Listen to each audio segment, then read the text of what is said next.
Well, today we're doing something different. I would like to introduce you guys to Norman. He's a corporate guy, an investor, a musician, and recently a director, and many other things he's got going on. Would you like to tell the people who you are? Yo, what's up? Hi to everybody who can't see me. You're not supposed to see me because my rap name is Ghost, but for those who know me, you can call me Kitty Kutse, Norman Shilaluke. He basically summed it up. I'm not at that level yet. I'm still dabbling in short-term insurance, but working towards becoming an investor, and I'm a rapper part-time, also into fashion, so I could probably model, and yeah. Before we start, there's this debate that has been going on for like decades now, and I'd like to hear which side you lean on to closer. Are you an Android user or Apple user? Honestly, I use both, but at this point in time, I would say Apple suits me best because in terms of stock investing, it's got a stock app so you can see what stocks you want to get and all that stuff, what's going on in the markets. If I don't want to send people stuff like my music and all that stuff, I don't have to because like it's limited to only Apple users. I would say also the fact that it's really helpful when it comes to making music. Like I've seen people record their music videos with the phone. Not saying that Samsung's camera quality is bad, but it's just not up to the standard that Apple is at right now. And many other stuff that we'll get into hopefully later on into the interview. People are not aware of this, but you've been using Android for most of your life, and Yeah. you've just started using iPhones. How much has that made it easier for your workflow? I'm not gonna say it's made it really easy because I still have to go back to the Android. I've got an Android on the side that I use, so I still go back to the Android and do certain things on it, keep notes, keep recordings, especially of videos and such stuff that I get sometimes for music purposes. Because like here you need VPNs and you can't download illegally and you know all that type of thing. But why It you wanna hasn't- download illegally though? Hey, you gotta do what you gotta do. I don't care who you are. I don't care if you Bill Gates or Dana White, whoever you are, Patrice Motsepe. I know you're doing something illegal on your phone. You're streaming something illegal. Not everyone has Hulu, Netflix, Showmax. We don't all have them at the same time. We probably have like two of them, if you know what I mean. Right now, speaking of workflow, you're a musician and you have made quite a lot of songs, a few songs, and you write quite a lot. What tech tools do you use on your phone or any other tech tools to make music? There's a Fruity Loops option on mobile phones. It's not the best. That works. We do use Fruity Loops here and there. I've been with people who use Fruity Loops in the past. Can you tell me more about Fruity Loops? Fruity Loops is a beat making app. Basically you can engineer like the mastering of beats and make a beat from scratch, or take a sample from something you've heard and put in some drums there, put in melodies, 808s, just like you're making your own beat or you're taking a reference beat and creating something new with it. And it's also an app that you use, it's also on computers, just so you know, that you use to, you know, record songs. Like you'll have the beat there, you've got your mic, you've got the mic shield, headphones, whatever you need when you're making music in that process, the speaker, the laptop, and you just rap on top of the beat. You ever use like your notepad app on your phone to write lyrics? And All the time. All the time. I'm a 2000s baby, unfortunately. So I tend to be on my phone a lot. So when I do get that time to jot down some notes, I do put them on my phone.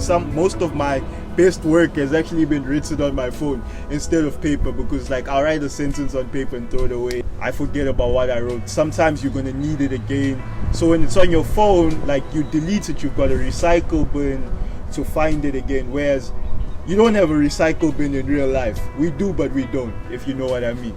Yeah, so I saw an interview of Steve Lacy talking about how he used to make music with his iPhone, and he used an app called GarageBand. Have you ever dabbled in that? Well, I haven't dabbled into using GarageBand, but like that's something that we're working on right now. I've got a few producers that I'm working with right now, and one of them did tell me about GarageBand and the Steve Lacy story. And now, of course, I've also known, being in the music industry, starting off in the music industry, let me not say like I'm a veteran yet, but watch out for the boy. Yeah, I've heard about it, and it's something we're gonna. You think about, you don't always have the tools. You won't always have Fruity Loops. You won't always have Pro Tools. You know, where you are, like, and you're gonna need to record certain things. I could be recording with him if he was an artist with L here, and we could be in different parts of the world, and we need to get this song done before the deadline that we set upon ourselves. And like, if I've got GarageBand and I can record, or he can make the beat there, and we can synchronize everything perfectly, like top tier, then what's stopping us from using it? You know what I mean? So back in the day, musicians used to use all sorts of methods to make music, and it was not easy. Like, they'd have to bang doors, you know, Yeah. all these type of things. And as technology has made it easier for us to make music, do you think creativity is getting lost because it's easier to make music now? Not necessarily that creativity is getting lost. I mean, there's many types of genres out there and ways to mix up things. Like, you can take something that you've got from someone else, reference it, and give it like a little bit of your own twist. You know what I mean? Like, anything is possible in this new. I still know people who record music on laptops with stuff like Pro Tools and Fruity Loops, but at the same time, he could go to the kitchen and take, you know, steel wool and scratch on the stove, so it gives him like a crazy sound. You know what I mean? It's just what you do with the tech. Basically, he's still using the tech to record that screeching sound that he needs in the song. So creativity hasn't necessarily been lost. It's just, we live in a world where it's easier to just jump on a wave. That's the problem. That's what I see. Now, TikTok, the best app currently for most people. So it has been like the source nowadays of making music top the charts. If you wanted to get your music to the top of the charts, you could get a top creator like Kaby Lame to make a video with your music, and it will reach the top of the charts quicker. Do you plan on using TikTok, or which other social media do you plan to use to promote your music?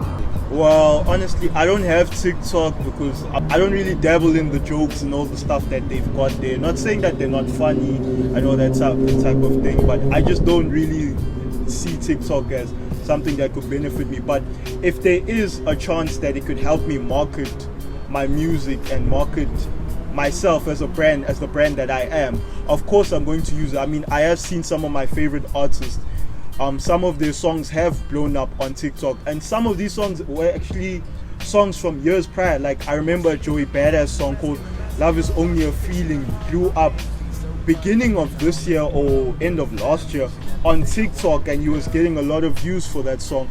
And like, you know, if you use Instagram, you see a reel. Of course, sometimes the reel isn't directly used from Instagram, the app itself. It could be a reel from a video made from TikTok, and you can hear the music in the background.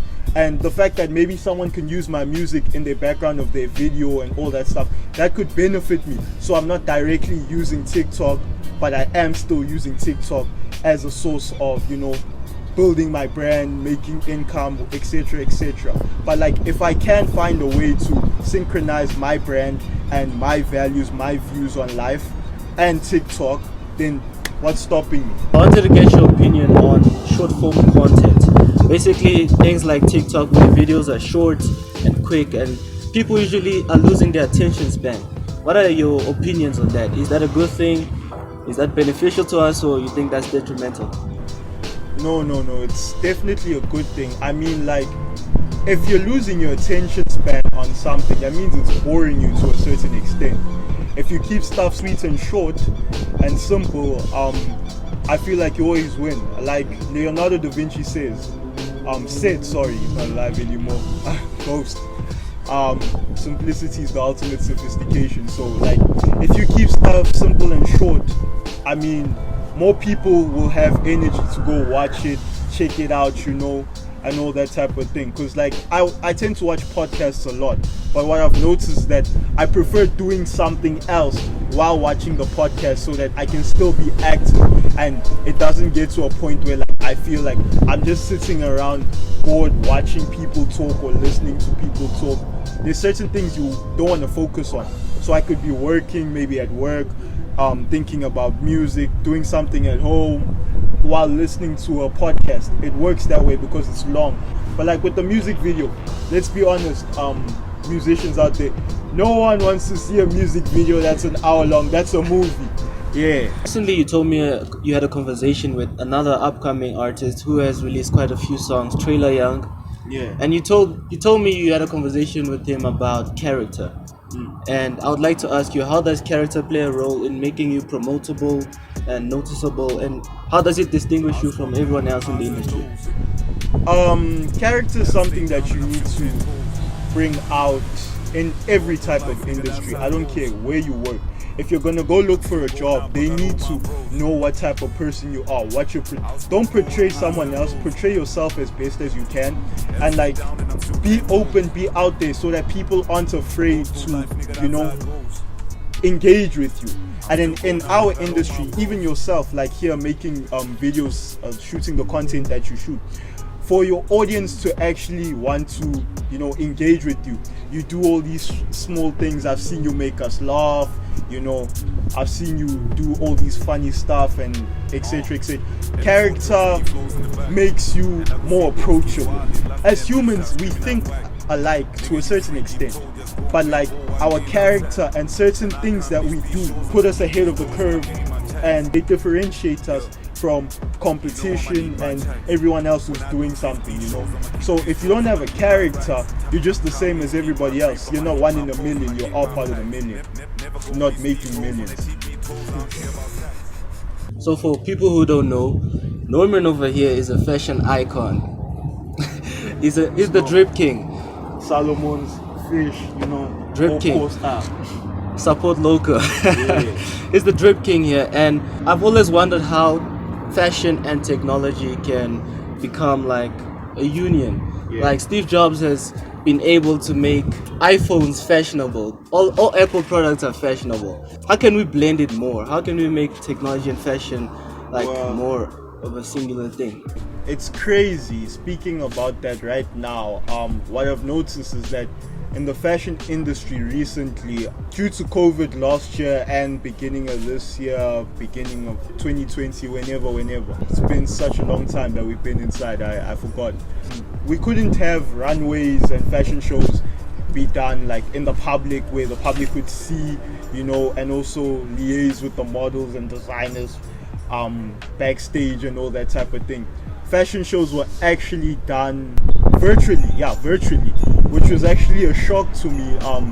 Like I noticed that in the past 2 years, 2021 and 2022, that they could have like a fashion show using AI, artificial intelligent, but on a computer, because I'm not tech savvy, I don't know what the term is, and they'd put on these clothes that they would design, because obviously we live in 2021. Not everyone is designing with a pen and paper. There are apps out there that help you sketch on your laptop, on your PC, on anything, on your tablet, your phone. Like they took those designs, put them on their virtual mannequins, models, and they were portrayed. I also saw something recently from Kanye West. He did like a GTA reference for Yeezy, where it looked like it was a GTA game, but he was actually advertising his Yeezy, I'm not sure if it was Yeezy Gap collection or the Yeezy Balenciaga collection. And if you look closely, fashion has actually always been related to tech, because Steve Jobs' outfit is one of the most iconic outfits in fashion. The New Balance 992s, the Levi's 501s, the Issey Miyake turtleneck has been like here. And he's an industrialist. Like what you think he doesn't know about fashion, but look, he's taking inspiration from people like Issey Miyake trying to make phones like these. Think about it.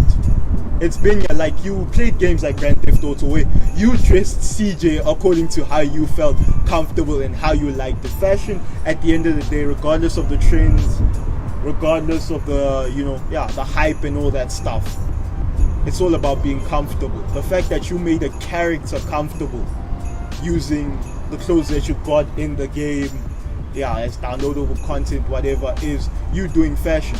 You know what I mean? Because you dress like that in real life if you had those clothes. So I've got my friend here, Treachery Viewer, joining us for the final question. Thank you, mom. So what you need to know about him, he's an artist, he does producing, does writing, amongst other things that he's busy with at the moment. I want to get back to what you said on the previous question. You talked about the virtual reality fashion, and there's something that has been recently becoming popular in the tech world, and that is the metaverse. So I want to get both of your opinions on the metaverse. What do you think about it? It's fucking weird, dog. Nah, I'm just kidding. The metaverse it's really, awe-inspiring. As a kid and even now, I loved video games, and I always thought of, in my mind, making my own video game where I can do exactly what I want. Like, the metaverse allows you to do that in a virtual reality with your own avatar, where you can do anything that you desire, stuff that you feel like you can't do in the real world because you're shy, you can do it in there, which is a really cool concept. And I mean, like, for all the anime lovers out there like myself, if you ever watch Sword Art Online and you see like the main character slashing through people, and they like turning into pixels when they die, it's really cool. I mean, think about doing that for you in your own life via the metaverse, because you can't do it in real life. Crazy. It's crazy, yeah. So Tron, I'd like to ask you, you think participating in the metaverse ruins your mental health because you waste a lot of time and you immerse yourself into a world that does not really exist? I wouldn't say it wastes a lot of time, because like imagination is creativity, right? Metaverse is like a matrix. Like he spoke about video games. I mean, I think everybody loves video games. If you had to ask, even me, growing up, video games were my favorite. So I feel like if you're using that power or the metaverse in a positive way, then you're gonna receive positive feedback. But if you're using it in a negative way, then yeah, maybe it can take you to a dark place, as you have said. I think for musicians like you guys, I think it's better to be in the metaverse because you can be physically certainly working. Yeah, definitely. Like music on its own is a metaverse, because we become what we want to be vocally. What did he say? We do what we want to do in music. Our creativity is let loose. So yeah. Don't mess in the metaverse. Don't be like no. You didn't hear that. Don't be like no. Niggas so get them on earth. No Lamborghini, I'm showing no mercy. Give me a merc.